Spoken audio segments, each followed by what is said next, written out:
Hey everybody, and welcome to another episode of BacklogBusters, where I'm busting out my gaming backlog one video at a time and letting you know if after all these years, these games are worth playing today. In today's episode, we're slowly corrupting our mind by using the One Ring to sneak past just a few guards in a lighthearted romp through The Hobbit. Why after all these years am I going back to play The Hobbit of all games? Well, a friend of mine does a yearly one-day marathon through the Lord of the Rings Extended Edition trilogy on their birthday. After which I was somehow craving more.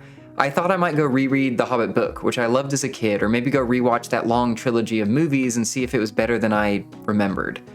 Luckily, a memory unlocked of a Hobbit game that I played at a friend's house growing up, who had tons of cool GameCube games that I didn't own at the time, like Super Smash Bros. Melee and some Rogue Squadron games. So I went out and picked up a copy of The Hobbit, specifically an Xbox copy, because GameCube game prices are getting out of control even for multi-platform games these days. The Hobbit was released on November 11, 2003 in North America, and on November 28th in Europe for Xbox, PS2, GameCube, and later PC. It was published by Vivendi Universal Games and Sierra Entertainment, with Inevitable Entertainment handling the development, who I've never heard of before, but apparently worked on a PS2 game called Tribes Aerial Assault before this, and later on a pair of games loosely based on the light gun arcade game Area 51 that was heavily featured in skating rinks and pizza arcade hybrids in the late 90s to early 2000s. After those two Area 51 games, Inevitable Entertainment sadly closed its doors in 2008. Now, there's a confusing line on the box art for this game, Prelude to Lord of the Rings, which made me wonder when this came out in relation to the Lord of the Rings trilogy of movies by Peter Jackson. Well, this game actually launched after Fellowship of the Ring in 2001 and after Two Towers in 2002, but before the final film, Return of the King in 2005, which seems odd considering movie tie-in games were definitely releasing around this time. Why would a Hobbit game just randomly drop in the middle of all this? Well, a quick trip to Wikipedia cleared it all up and revealed that Electronic Arts had the rights to make games based on the Lord of the Rings movies, while Vivendi only had the rights to make games based on Tolkien's books. So Vivendi put some developers to work on creating a Fellowship of the Ring game that was released in 2002. That sold over 1 million copies, but plans for a sequel game based on the Two Towers were scrapped after EA put out a Two Towers game of their own based on the movies, and it sold 4 million copies almost. So Vivendi pivoted and chose to focus on creating a game based on a book with no movie that EA couldn't touch, which gives us the game we're talking about today. So let's find out if this Hobbit game lives up to the classic novel that I remember so fondly, or at the very least lives up to the fun I had playing this at my friend's house growing up.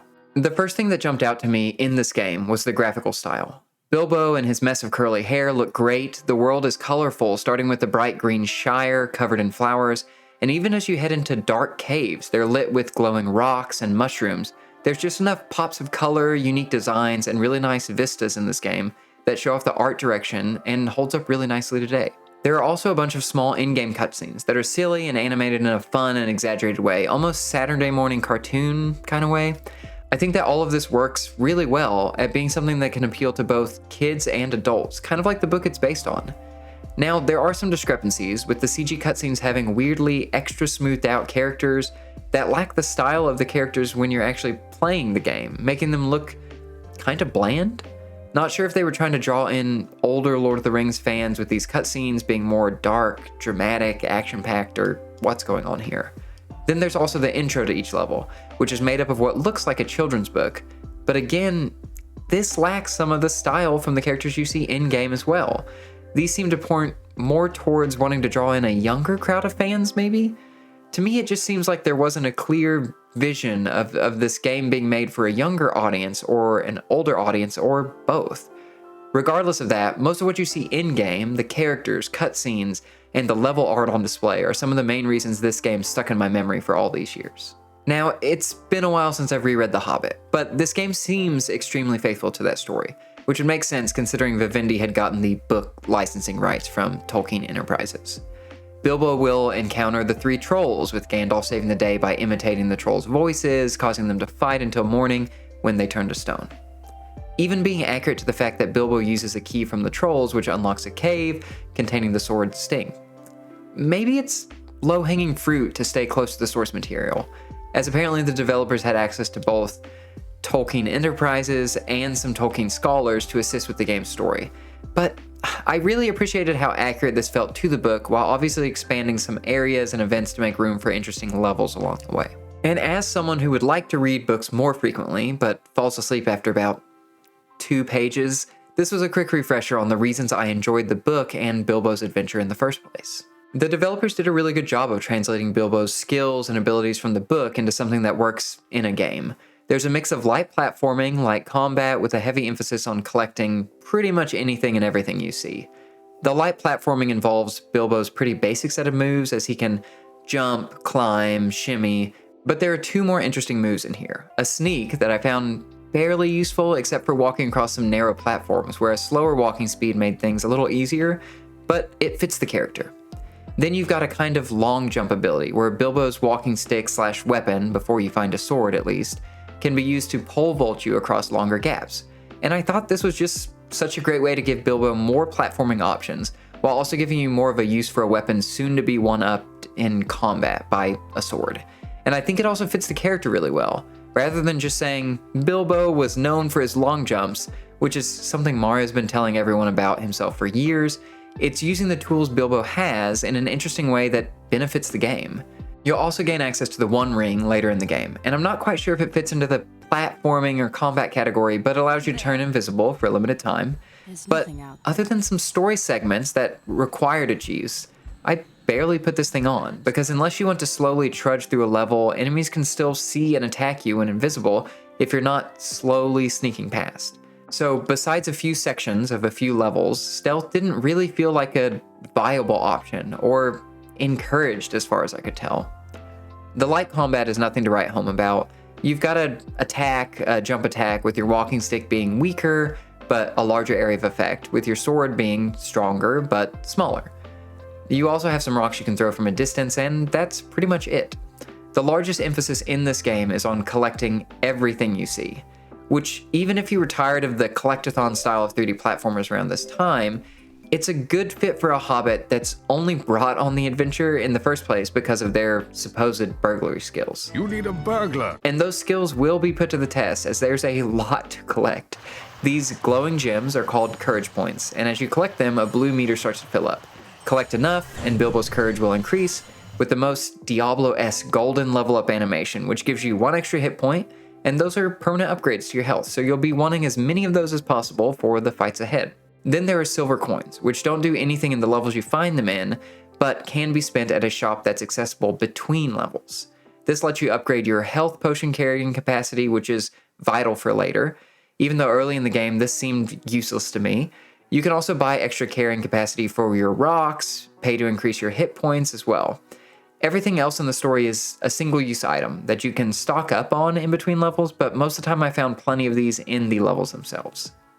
Then you've got several quests you'll find in each level. Some of these are optional that you can do for completion, while others are the overall objective for the level to complete it and move to the next. But most of the collectibles I've shown so far are out in the open, and Bilbo's a Burglar. So where's all the burglaring we've been promised? Well, that exists in chests scattered all over the world. Chests show up in different rarities: wood, iron, and gold, most of which are locked tightly. Luckily, Bilbo has a swath of lockpicking minigames to pry these open. If you were wowed by Skyrim's one measly lockpicking minigame, or Bioshock's twisting tube puzzles, or even Batman's decoding thing, well, you are in for a treat, as Bilbo has not 1, not 2, but 4 different lockpicking minigames. And you don't have to choose, because a mix of all 4 will show up as you attempt to pilfer these chests. Each time you attempt a chest, the puzzles are random, their timing's random, the speed at which they move is random, the type of chest, wood, iron, or gold, determines how many minigames will show up, and how much time you'll have to complete all of them, with you just being required to hit A when things land on green or when green appears. Missing will decrease your overall remaining time, and hitting red will immediately fail the chest. And as someone who's always enjoyed a good lockpicking or hacking minigame, I thought this was really neat, almost like a quick round of WarioWare-esque minigames, testing my reaction time and building pressure. Which brings me to my first dislike. Treasure chests are the most dangerous enemy in this game. They poison you, they damage you, they alert dragons to your presence, and as the game went on, I had to start planning my save points less so around tricky platforming or tricky combat, but instead around these treasure chests. The problem I found was that some individual minigames are slower to cycle through, so if you miss your window the first time, you might run out of time and fail the entire chest, with some minigames displaying the green success window the second they load in. Meaning unless you have superhuman reflexes, you'll miss this and have to wait for the next window to open again, which leaves you with precious little time to complete the up to 7 other minigame instances in one chest. More often than not, I found that missing a single green window lost you so much time that you'll end up failing the chest completely. On top of this, because failing a chest will either poison or damage you by a significant amount, don't even think about trying to open one if you've not saved recently or are low on health, because a few failed attempts will kill you very quickly. I found myself cursing the randomness of these chests, because sometimes I'd get all slow minigames, which I don't even believe were possible to complete in the given time. Other times I'd get all quick minigames, so I'd complete the entire chest in seconds.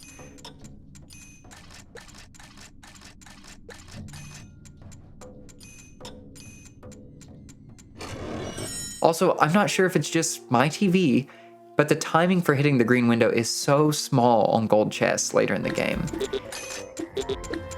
Is The Hobbit, the game, really how I come to terms with aging? Because I thought I had decent reflexes, but more often than not, I felt like I hit the A button, but the game said, nope, you missed it and you're dead now. In between levels, you can buy keys that skip the lockpicking minigames altogether, but those keys cost silver coins. And you can only ever hold a max of 9 keys, with way more than 9 chests in every single level. These lockpicking minigames genuinely excited me in the first couple levels. I like the variety and the pressure, but they get extremely difficult as the game goes on, and they just really wore on me. Bilbo dies so easily to the point that it makes me question if this game is meant for kids or adults. Enemies do a ton of damage, sometimes just melting your health bar in seconds.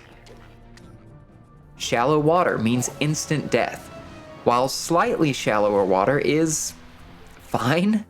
The manual even says water above Bilbo's head is deadly, but I guess I don't have the greatest spatial awareness of his height, and I wish it was more clear what water was deadly or fine to wade through. He also takes fall damage, with some distances being fatal and some just doing a ton of damage. And again, I found it hard to judge what distances triggered this. Sure, he's a barefoot man the size of a human child. I guess I understand the fragility here, but I regularly thought things were safe that were not, and found so many pitfalls and instant deaths that felt out of place for such a light-hearted seeming game, and especially when compared to the pretty easy platforming difficulty of most levels. The combat in this game is odd. My first impression was that this was a hack-and-slash Zelda-like experience, especially with the lock-on ability. But you need to be more deliberate, as Bilbo doesn't respond quickly and animations have priority. So you need to carefully choose when to dodge, block, or try and attack. It's almost like Nintendo's Punch-Out series in that you have to wait for an opening to attack. But there are some odd choices here that prevent the combat from feeling satisfying. Holding down the control stick blocks, but it also moves you backwards the whole time. So I was literally backing into a corner anytime I tried to block, and the addition of just a plain block button would have done wonders here. Then there's some strangeness with the lock-on itself, as while locked on, you can walk or dodge in only 4 directions. But you don't cover much distance when dodging, as Bilbo takes a small hop back, but it never feels like it actually moved me out of the way of an enemy's slash. But the worst part is that these slow dodges and blocking only work in the lock-on mode. If you don't lock on, you move way faster, can actually run away, can trigger jump slashes way easier, and most importantly, you can deal with a crowd. Because when a crowd of enemies comes up, they all swarm you. This isn't like early Assassin's Creed games where enemies wait kind of one by one to engage you. Here they all attack at once, and you cannot be in lock-on mode or you will die, or at least that was my experience.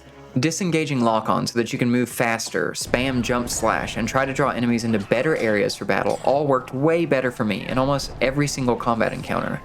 Enemies with shields, different weapons, and attacks made it feel like a more involved duel system was maybe planned, but just not balanced or polished in a way that makes it unusable to me. My complaints on combat really were in the back of my mind, as there weren't many intense fights early on, and most enemies were in smaller, more manageable groups. Then comes the Tolkien arachnophobia warning, so please skip to the next time code if you need to. The most intense and lengthy boss fight in this game happens in a level filled with spiders. First off, I think this game made me realize poison is my absolute least favorite gaming ailment or status effect. Up until this point, I hadn't found a need or really a use for antidotes. So when in between levels at the store and offered an upgrade to potion and antidote carrying capacity, I didn't think I'd ever need it. Then spiders and toads were introduced, and I ended up burning through 3 or more antidotes per wave of enemies. Poison slowly lowers your health, and if you're out of antidotes, you just have to keep pouring potions on the problem until the poison eventually wears off. And luckily this stage is filled with waves of green and red spiders that are so fast and have hitboxes that can kill/poison you mid-jump. This entire level gave me chills on account of the spiders, and then also endless poison fatigue. The combat in this game doesn't feel suited to dealing with crowds, so of course this level wraps up with a 3-stage boss fight that includes endlessly spawning waves of spiders that you have to cut through to even touch the boss or get near it. This isn't the last level with spiders, it's just the largest collection of them, but it really highlighted the issues with the combat for me, in addition to just not being fun to look at or listen to on account of the spiders. Now with all that in mind, how did I feel about this game overall, and would I recommend The Hobbit as a game that should be on your backlog? On the good side, the visual style is unique and interesting, the setting and story pulled me through the game, and there are some interesting ideas with more involved lockpicking and pole vaulting moves. On the bad side though, a lot of those ideas fell flat for me, with lockpicking being so difficult it's dangerous, and the game never really expanding on the pole vaulting or using any of Bilbo's items in more interesting ways.